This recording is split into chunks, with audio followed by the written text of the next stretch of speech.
Olá a todos, a graça e a paz do nosso Senhor Jesus Cristo. Eu quero deixar um recado rápido para todos vocês. Eu já conversei isso com o pastor Felipe. Eu vou colocar aqui alguns estudos do irmão Jota, um irmão que nós temos comunhão, amizade na palavra, sempre estamos conversando. Fez já lives com a gente aí, Romanos, alguns capítulos e outras. Ele pensa no que diz respeito às doutrinas fundamentais, essenciais, como nós.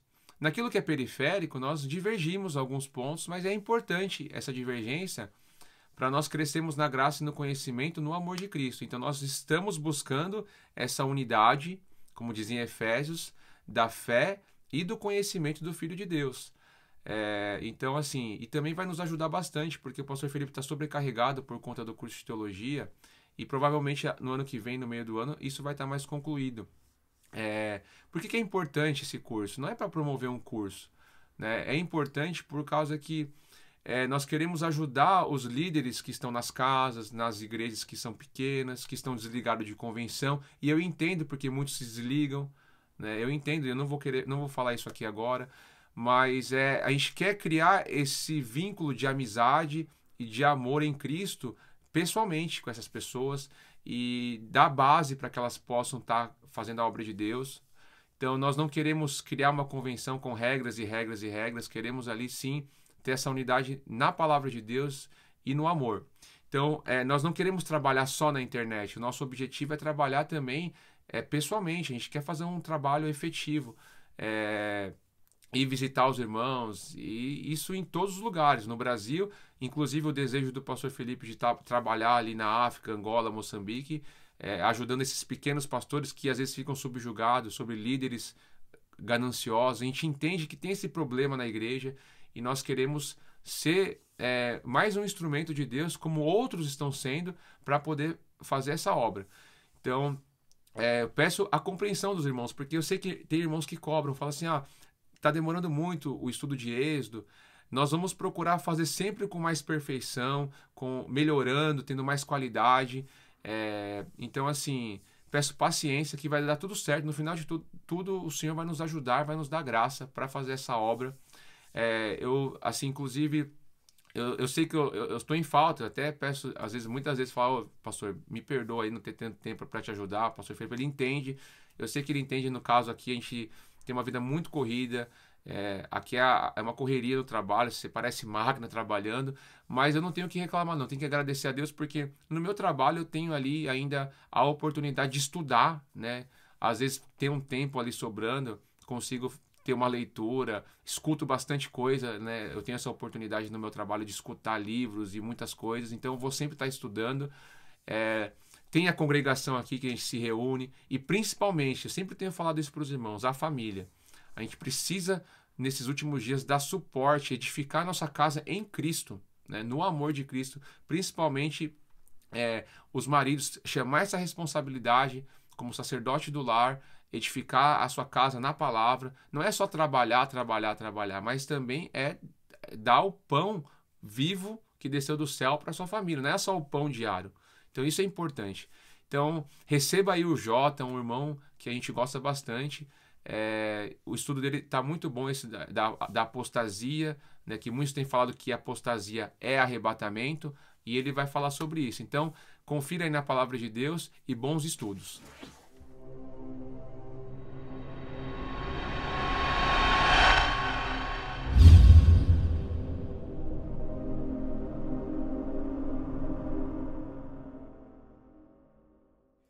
E o estudo de hoje vai ser sobre 2 Tessalonicenses 2, versículos de 1 a 3.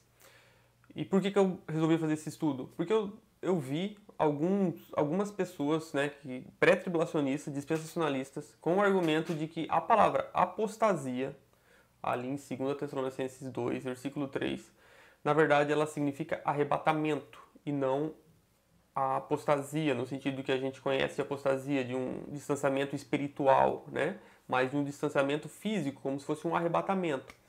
E, então, por causa desse argumento, eu resolvi fazer esse vídeo. A gente então vai ver um pouco, né, desses argumentos que eles usam, ver se isso realmente faz sentido. Porque quando a gente vai ver aqui o texto de 2 Tessalonicenses, o que fica claro pra gente? fica claro aqui, ó.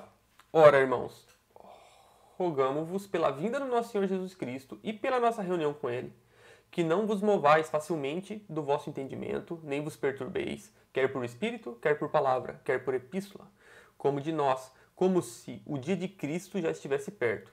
Ninguém de maneira alguma vos engane, porque não será assim sem que antes venha a apostasia e se manifeste o homem do pecado, o filho da perdição. Então, o que é óbvio, que está explícito aqui no texto? Que a vinda do nosso Senhor Jesus Cristo e a nossa reunião com Ele, ou seja, o arrebatamento, né? Que ninguém nos engane, porque não vai ser assim sem que antes tenha a apostasia e o anticristo se revele, certo? Isso é o que o texto aqui parece estar dizendo, certo? E então esse texto, ele é o calcanhar de Aquiles do dispensacionalismo, né? E das pessoas que defendem o arrebatamento pré-tribulação. Por quê? Porque o que Paulo está dizendo aqui é que a nossa reunião com ele, ou seja, o arrebatamento, não vai ser antes do anticristo se manifestar. Antes do arrebatamento, o anticristo se manifesta e tem a apostasia. Então, esse é o que está acontecendo aqui. Só que os dispensacionalistas, para lidar com esse texto, certo? Porque, como eu disse, é o calcanhar de Aquiles do dispensacionalismo, do pré-tribulacionismo, eles vão ter alguns, né, pré-tribulacionistas, dispensacionalistas, vão argumentar que a palavra apostasia aqui, na verdade, ela significa arrebatamento, ou seja, ninguém engane, porque não vai ser assim sem que antes tenha o arrebatamento. E aí depois do arrebatamento, então, e aí se manifesta o homem do pecado e o filho da perdição. Esse é o argumento que eles vão usar, certo? Então, qual que vai ser o objetivo, então, desse vídeo? O objetivo desse vídeo vai ser mostrar os argumentos que eles usam, os principais argumentos que eles usam para querer mostrar isso, provar que aquela palavra apostasia, ali, na verdade, significa um arrebatamento. Né? E o primeiro argumento, então, que eles vão usar, que a gente vai ver aqui no vídeo, é o argumento que é o seguinte. Eles dizem que nas traduções mais antigas, né, que a gente sabe que o Novo Testamento ele foi escrito em grego koiné, e nas traduções mais antigas para o inglês, lá por volta de 1500, entre 1500 e 1600, os tradutores que traduziram esse texto, eles traduziram a palavra ali como departing, do verbo to depart em inglês, que significa uma partida. Ou seja, de acordo com o pensamento deles, aqui quando fala assim, ó, ninguém de maneira alguma vos engane, porque não será assim sem que antes venha a partida, ou seja, a partida da igreja. E então se manifeste o homem do pecado e o filho da perdição. Ou seja, esse é o argumento deles. Então, para a gente ver se isso realmente é verdade, vamos ver aqui. Eu coloquei aqui, ó, a gente está vendo aqui, por exemplo, a Bíblia Geneva, de 1560. E aqui, ó, no versículo 2, no capítulo 2, versículo 3, 2 Tessalonicenses, realmente, ó, não será assim sem que primeiro aconteça o quê? Departing, ou seja, uma partida, né? A Bíblia de Tyndale, de 1534, também, ó, sem que antes tenha um departing, ou seja, uma partida, certo? Mas esse argumento ele não é completamente verdade. Por quê? Porque a Bíblia Bishop's Bible, de 1568, ou seja, do mesmo período dos anos 1500, ele já traduz aqui como sem que antes venha o quê? Falling away. Esse falling away está no sentido de uma apostasia mesmo, cair da fé, de cair da fé, certo? Então o argumento de que todas as Bíblias mais antigas traduzem por departing não é verdadeiro. E uma outra coisa que a gente pode ver aqui, que essa partida departing, que eles estão dizendo, se é a partida da igreja, usando esse argumento de que os tradutores antigos entendiam assim, também não é tão válido porque a palavra departing em inglês, deixa eu mostrar aqui, ó, departing, partindo, né? Ela pode significar partir, né? Ela pode significar se afastar, ela pode significar aqui, ó, depart, desviar.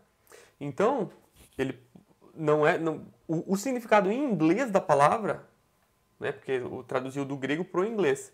Eles estão baseando o argumento dele no significado em inglês da palavra. Quando, na verdade, o que a gente tem que buscar é o significado no grego, certo? Que a gente vai ver daqui a pouco. Mas mesmo no significado em inglês, o argumento deles também já não faz sentido. Porque eu peguei outros exemplos aqui, ó. Por exemplo, aqui, ó. We are departing from reality. Então, estamos longe da realidade, estar longe, né?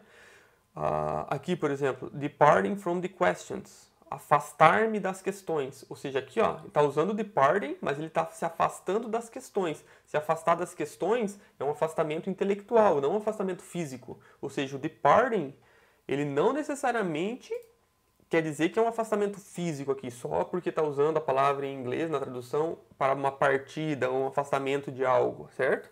Então aqui a gente vê que esse argumento de que porque nas Bíblias antigas é traduzido com a palavra em inglês departing, e esse era o entendimento que eles tinham, não se sustenta muito. E até porque temos Bíblias da mesma época, dos anos 1500, traduzindo como falling away, certo? E para mostrar como não faz sentido esse argumento, lá em Hebreus 3, ó, vou mostrar aqui, deixa eu colocar em Hebreus 3. Hebreus 3, versículo 12. Pode ver que eles estão traduzindo aqui, porque a gente já vai chegar, eu já vou entrar no tema sobre a forma verbal da palavra e a forma de substantivo da palavra.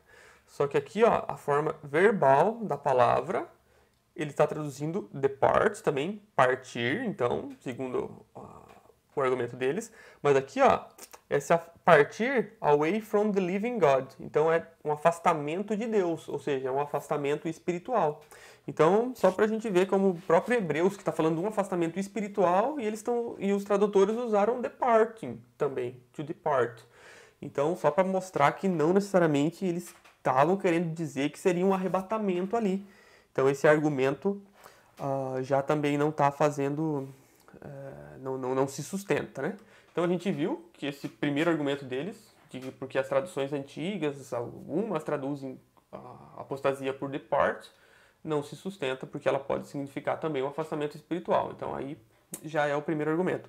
Os outros argumentos agora que a gente vai ver são mais interessantes e agora vai ficar mais claro ainda que o que eles querem fazer com a palavra apostasia ali, significar arrebatamento, não vai fazer sentido de jeito nenhum. Mas então vamos voltar... Não, antes de voltar para lá, qual que é o argumento deles? Existem... A palavra apostasia, ali como ela está no grego, ela está na forma de substantivo, certo? Existe a forma verbal da palavra apostasia, que é a palavra grega apisteme. Deixa eu mostrar aqui para vocês. Mostrar aqui para vocês. Aí, agora acho que veio. Então, deixa eu colocar aqui. Deixa eu achar a apostasia aqui, ó. A forma verbal, por exemplo, vai estar em Lucas 2,37. Então, ó, a forma substantivo, deixa eu só mostrar. Apostasia, tá vendo? Apostasia. Aqui está em a forma substantivo da palavra. Vamos lá para Lucas 2,37. Lucas 2, 37, aqui ó, esta não deixava o templo, tá vendo aqui ó, deixava é apisteme, essa é a forma verbal da palavra, certo? Então qual que é o argumento que eles vão usar? Que quando aparece a palavra apostasia ou apisteme, né, forma verbal e a forma de substantivo, ela aparece algumas vezes como verbo, algumas vezes como substantivo, certo? Como verbo, ela aparece 14 vezes, que é essa forma aqui, apisteme, que a gente está vendo aqui na tela, certo? Ela aparece como verbo 14 vezes. Dessas 14 vezes que ela aparece como verbo, em 11 dessas 14 ela tem uma conotação de afastamento físico e só em 3 de afastamento espiritual, certo? Então esse é o argumento que eles usam. E qual que é o argumento? Que o complemento, né, vai ter um complemento e esse complemento é que vai definir se o afastamento é físico ou espiritual. Por exemplo, aqui em Lucas 2,37, então a gente tem a apisteme, né?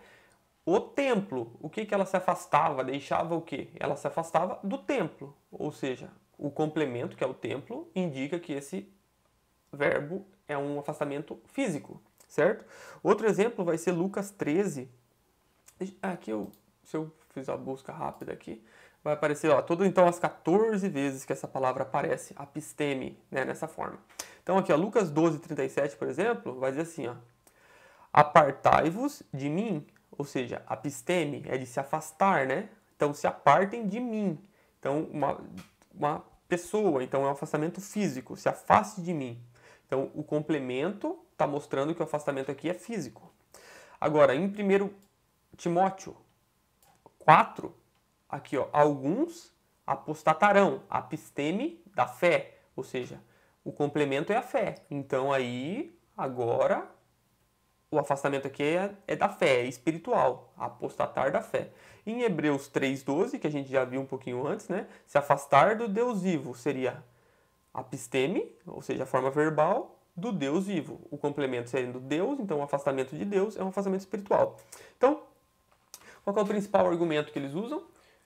Na forma verbal da palavra, ela precisa de um complemento, e esse complemento que vai definir se o afastamento é espiritual ou físico.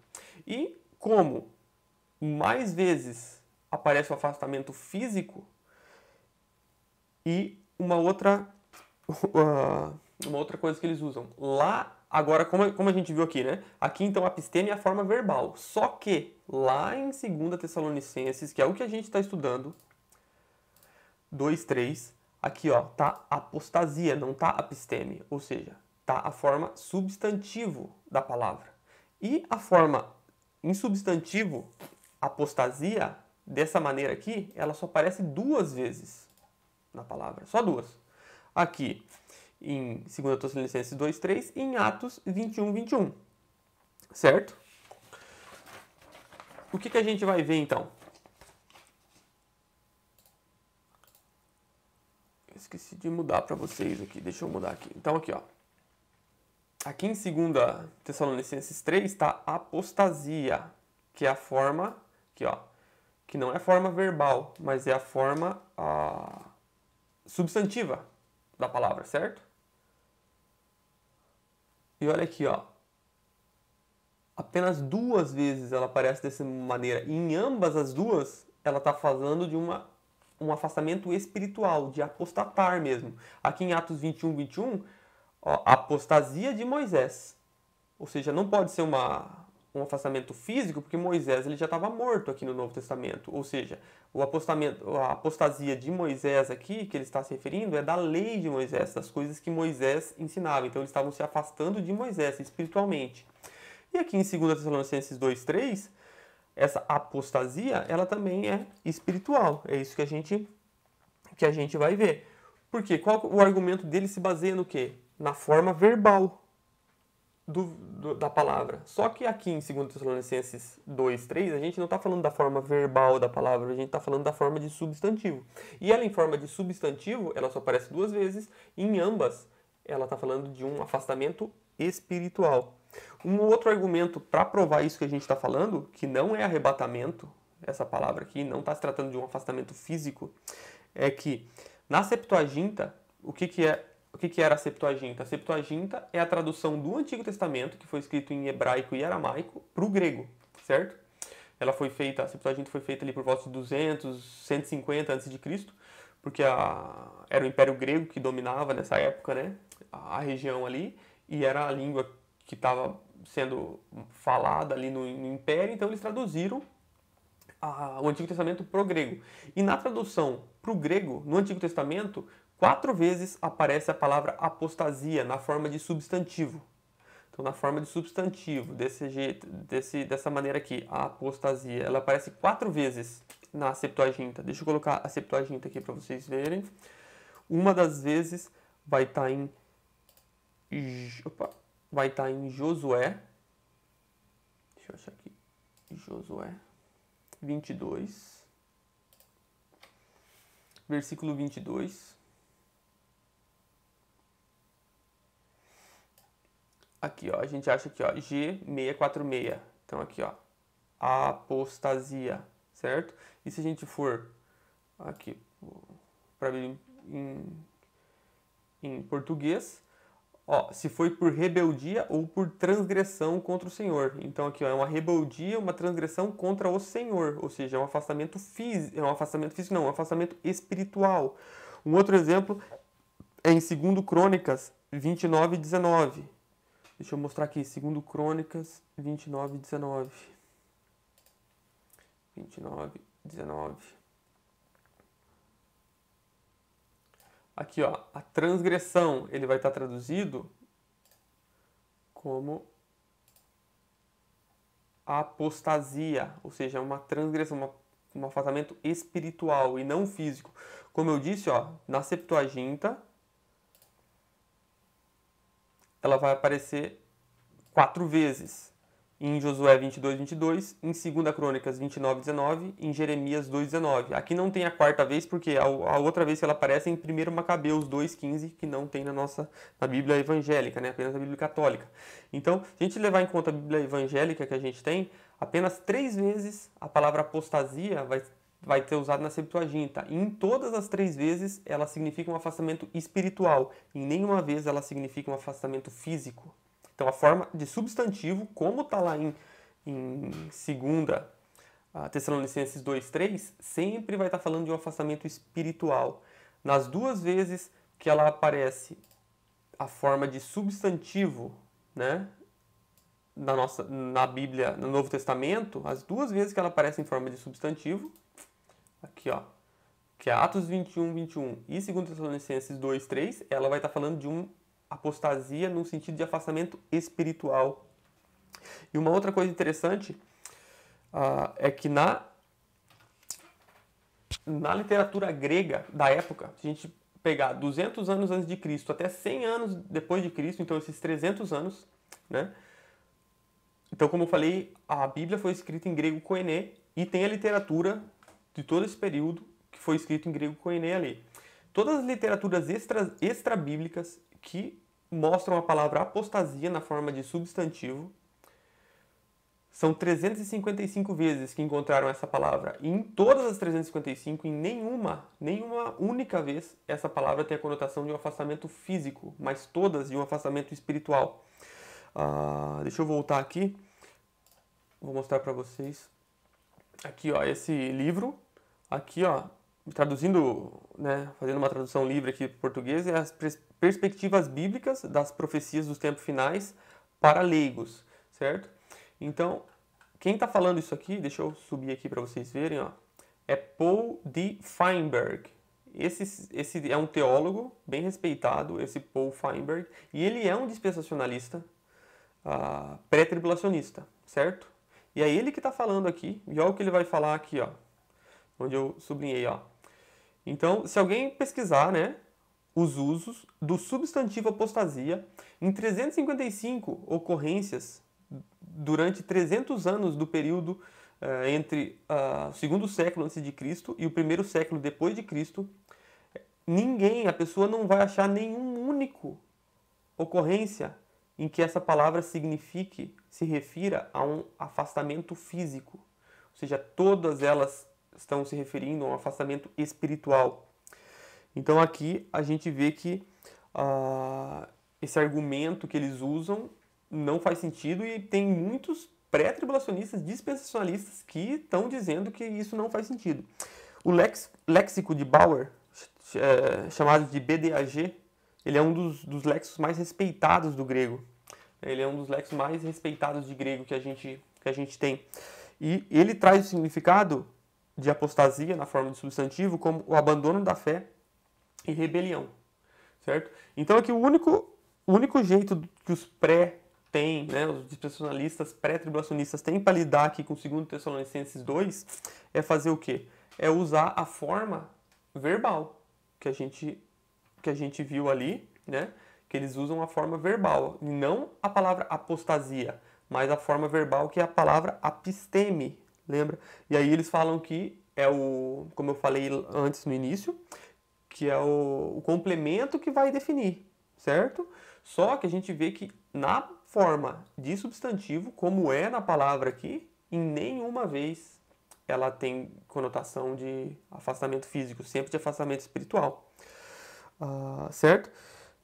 E qual que é esse argumento? Então o argumento que eles vão usar é o seguinte, sobre as palavras cognatas. O que é uma palavra cognata? Uma palavra cognata é a palavra que tem uma raiz e as palavras que derivam dessa raiz são as palavras cognatas. Então o argumento dele é o seguinte, se a episteme, que é a forma verbal, ela pode ter uma conotação, dependendo do complemento de afastamento físico, a sua as suas derivadas, ou seja, as suas cognatas, elas também podem ter esse sentido, certo? Só que qualquer exegeta sério, ele sabe que o significado das palavras ele não vai ser definido pelo significado da sua raiz, mas pelo significado da palavra no contexto e o campo semântico ali no contexto, certo? Então esse argumento também já não faz tanto sentido. Então vamos continuar aqui, ó. Outra forma que a gente vai ver como que eu posso dizer? Deixa eu voltar aqui, ó. Sair daqui. Então a gente tem a forma aqui, apostasia, né?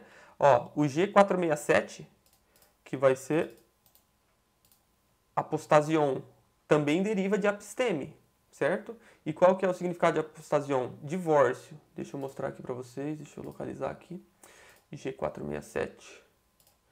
Então, ó, essa forma apostasion, ela aparece 3 vezes no Novo Testamento e todas elas significam divórcio. Então, qual que é um outro argumento que eles usam? Ó, se da palavra apisteme se deriva a palavra divórcio e o divórcio ele tem um sentido de afastamento físico, então apostasia também pode ter um sentido de afastamento físico. Só que o que eles não consideram? Que o divórcio mais famoso da Bíblia está lá onde? Eu já fiz vídeo falando sobre isso, certo? Está lá em Jeremias 3. É o divórcio de Deus com a casa de Israel. E esse divórcio é um divórcio espiritual, certo? Então não necessariamente o divórcio quer dizer um afastamento físico. Ele pode sim dizer um afastamento espiritual. Inclusive o divórcio mais famoso da Bíblia é o divórcio que Deus dá a carta de divórcio para a casa de Israel, sendo um afastamento espiritual, certo? Eles não eram mais povo de Deus, não teriam mais misericórdia.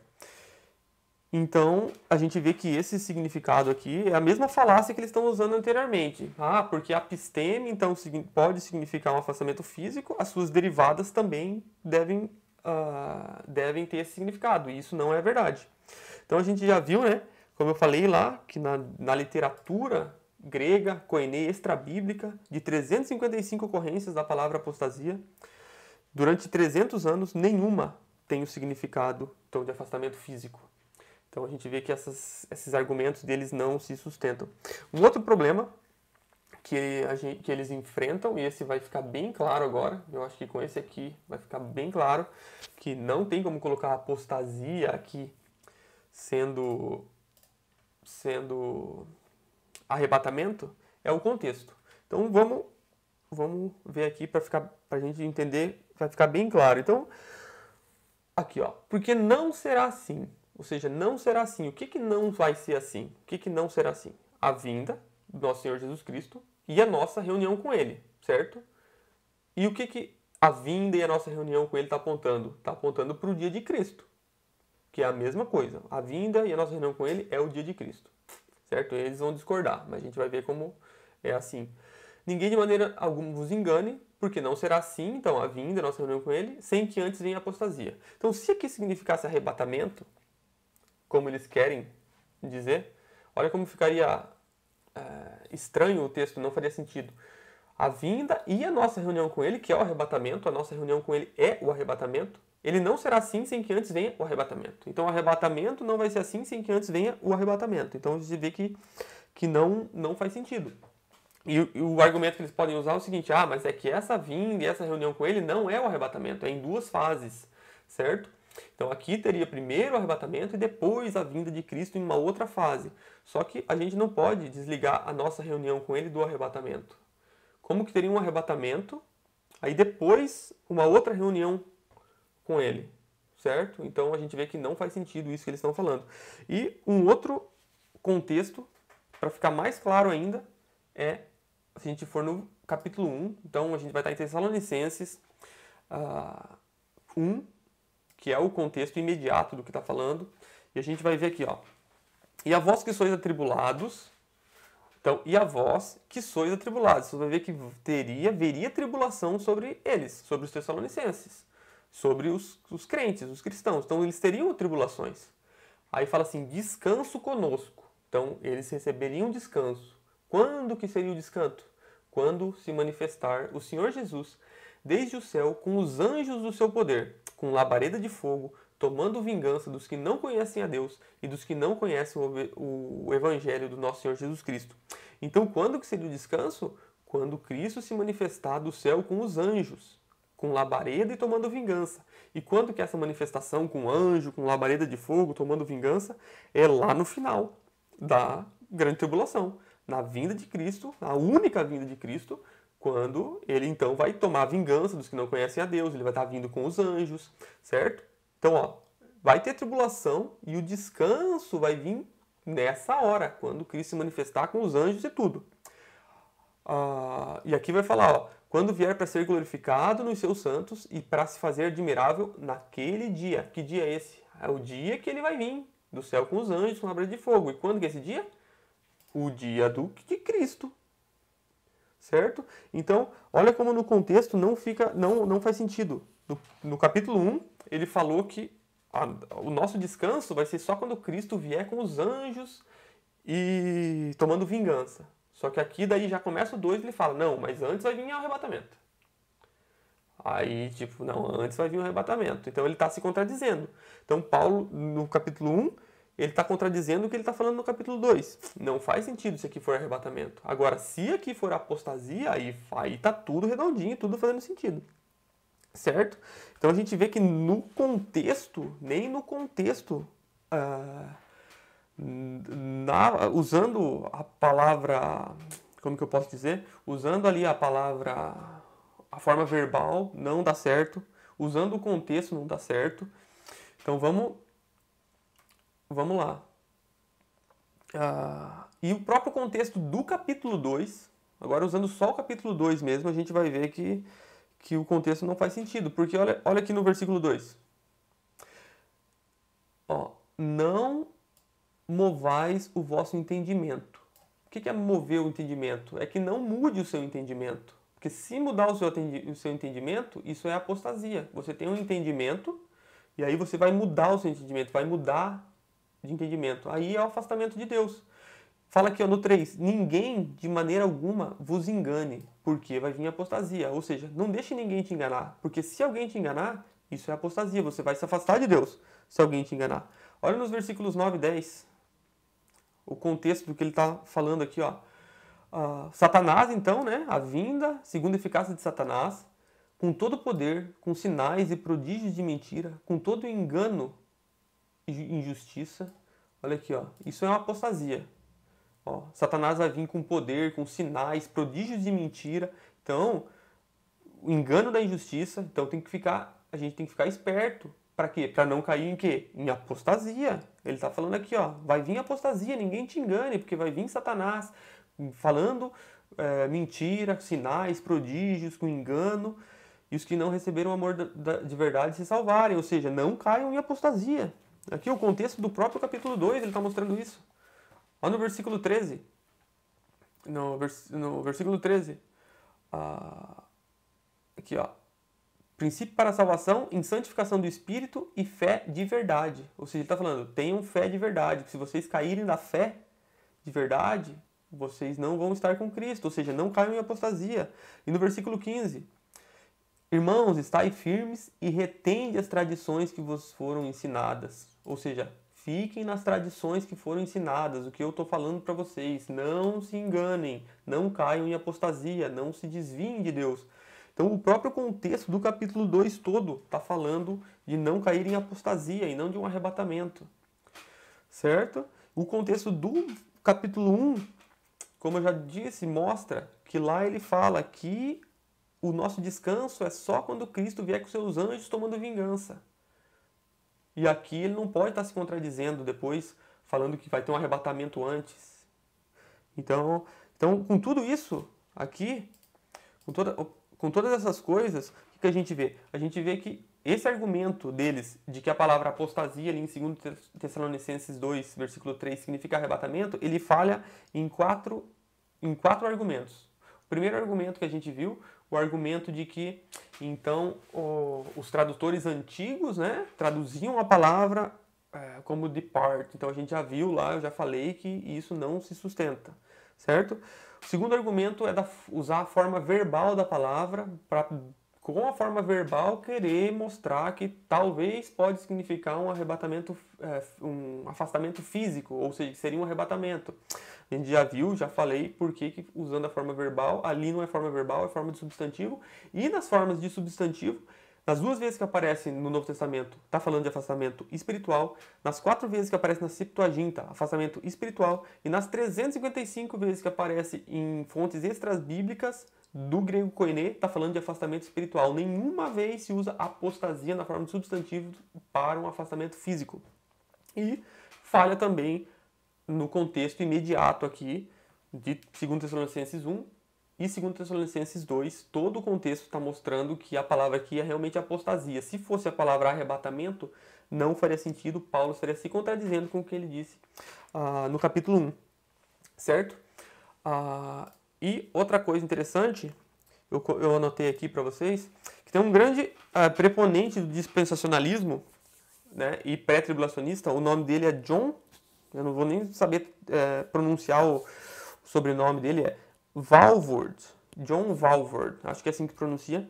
Ele foi presidente do Seminário de Dallas. O Seminário de Dallas, ele é seminário teológico de Dallas, um dos seminários mais conceituados no mundo. E ele crê, né? Ele propaga o dispensacionalismo. Ele é um seminário dispensacionalista. E esse John Walvoord, ele escreveu um livro em 1957. O nome do livro é The Rapture Question, em inglês, né? Traduzindo seria A Questão sobre o Arrebatamento. E nesse livro, de 1957, ele defendeu isso. Ele defendeu que a palavra apostasia ali significava, na verdade, arrebatamento, por esses argumentos que eu mostrei aqui, certo? Só que depois, na segunda edição desse livro, em 1979, ele rejeitou essa ideia. Na segunda edição, ele desmentiu, ele rejeitou isso. Por quê? Porque provavelmente ele entendeu, né, outros teólogos mostraram para ele que isso não fazia sentido. E na segunda edição do livro dele, ele rejeitou essa ideia. Então, um pré-tribulacionista, dispensacionalista, já mostrando que isso não faz sentido, a palavra ali, apostasia, ser arrebatamento. Tem um outro pré-tribulacionista também, que eu já mostrei ali antes, né, o Paul Feinberg. Deixa eu voltar aqui. Então, deixa eu voltar aqui. Paul Feinberg. Cadê aqui? Aqui, ó. Então, o Feinberg, né, como eu mostrei aqui, é ele que está falando, ó. Aí, tudo isso aqui ele está falando aqui no livro. Passei aqui o que eu já tinha mostrado, né, das 355 vezes que a palavra ocorre. E aqui, no final do que ele está falando, ele vai dizer assim, ó. Não existe razão para a gente entender que Paulo está usando a apostasia ali como uma referência para o arrebatamento. Isso é o Paul Feinberg, que é um dispensacionalista, e ele está falando. Não tem razão para a gente assumir que Paulo está usando a apostasia ali como uma referência para o arrebatamento. Então a gente vê 2 dispensacionalistas, pré-tribulacionistas, honestos, né, que apesar de eles crerem no arrebatamento pré, mas eles são honestos o suficiente para assumir e falar, ó, não, ali em 2 Tessalonicenses 2, versículo 3, não faz sentido ser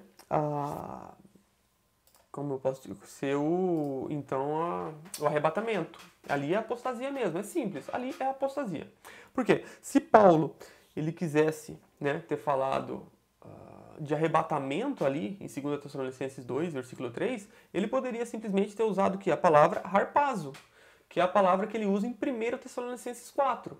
Lá em 1 Tessalonicenses 4, deixa eu mostrar aqui para vocês. Então, em 2 Tessalonicenses 4, primeiro, né? 1 Tessalonicenses 4. Deixa eu mostrar aqui. Paulo vai estar falando sobre o arrebatamento. Ó, seremos arrebatados. Todos nós, os vivos que ficarmos, seremos arrebatados. Arrebatados o quê? Harpazo. Certo? Então, aqui existe essa palavra harpazo. E o que ela significa? Ali, ó. Pegar, levar pela força, arrebatar. Certo? Reivindicar para si mesmo. Reivindicar para si mesmo, levar pela força, arrebatar. Então é bem claro que o que Paulo quer dizer com harpazo é diferente do que ele quer dizer com apostasia. O harpazo aqui, a gente vê, ele não é simplesmente um distanciamento físico, como eles querem dizer que a apostasia lá significa. Mas ele é uma tomada da sua igreja por Cristo. Ele vai reivindicar para si mesmo, levar a força, arrebatar. E não apenas um distanciamento físico. certo? Então, a gente vê que o que Paulo quer dizer com harpazo é totalmente diferente do que Paulo quer dizer com a palavra apostasia. Não é a mesma coisa. Ou Paulo poderia ter usado aqui apostasia, mas por que ele não usou aqui? Nós seremos arrebatados. Por que ele não falou nós seremos apostasia? Porque uma coisa quer dizer uma coisa, outra coisa quer dizer outra coisa. Certo? A gente não pode misturar as coisas e não pode querer colocar palavras na boca de Paulo. Lá em 2 Tessalonicenses 2, versículo 3, Paulo não está falando de arrebatamento, mas de afastamento espiritual, de apostatar. Acho que isso está bem claro. Em Atos, aqui em Atos 8, versículos 39, a gente vai ver que Felipe, ele foi arrebatado, certo? Aqui, ó, quando Felipe foi arrebatado, ele usou a palavra harpazo. Por quê? Porque ele foi levado de um lugar para outro, certo? Assim como Paulo usa lá em 1 Tessalonicenses 4. Mas lá em 2 Tessalonicenses 2 é apostasia, é outra coisa, significa outra coisa, certo?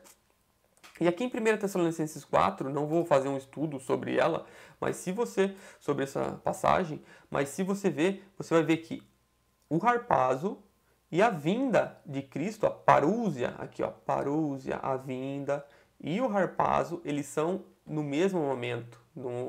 A vinda de Cristo, o arrebatamento e a vinda de Cristo é uma coisa só, única. Isso fica claro em 1 Tessalonicenses 4 e em 2 Tessalonicenses 2, a vinda de Cristo, né? E a nossa reunião com Ele é quando depois da apostasia. Então fica claro isso, está tudo redondinho, tudo se encaixando perfeitamente, em harmonia, nada tendo que fazer nenhum malabarismo. Agora, se você mudar a palavra aqui, apostasia, para arrebatamento, aí já está contradizendo o que Paulo falou em 1 Tessalonicenses 4, está contradizendo o que Paulo falou em 2 Tessalonicenses 1, que é o contexto imediato aqui, então não vai dar certo. Então, uma coisa, acho que ficou bem claro, né, que todos os argumentos deles falham. E uma coisa interessante que tem que ficar claro é que eu não estou defendendo a linha pós aqui. Aqui eu estou defendendo o que o texto vai estar mostrando, o que o texto fala, o que é mais sensato de ver. E aqui está ficando claro que a apostasia aqui não significa arrebatamento. Se significasse, não teria problema nenhum de falar, ó, realmente, aqui a palavra apostasia, ela pode significar arrebatamento, e aí a gente ia ter que lidar com isso, certo? Mas ficou claro que não faz sentido nenhum. Inclusive tem muitos dispensacionalistas, como a gente já viu dois exemplos ali, de dispensacionalistas pré-tribulacionistas que já reconhecem e falam, não faz sentido nenhum, certo? Então, irmãos, esse é o estudo que eu tinha para trazer para vocês, espero que vocês tenham gostado, acho que ficou claro, pelo menos para mim ficou bem claro, eu dei uma pesquisada nos argumentos para mostrar o porquê que esses argumentos não são válidos. E deixe os comentários, pedir mais uma vez, se puderem, se inscrever no canal, compartilhar o vídeo, ativar o sininho, todas essas coisas que vocês sabem para ajudar o canal a crescer. Então é isso, irmãos, que Deus abençoe a todos.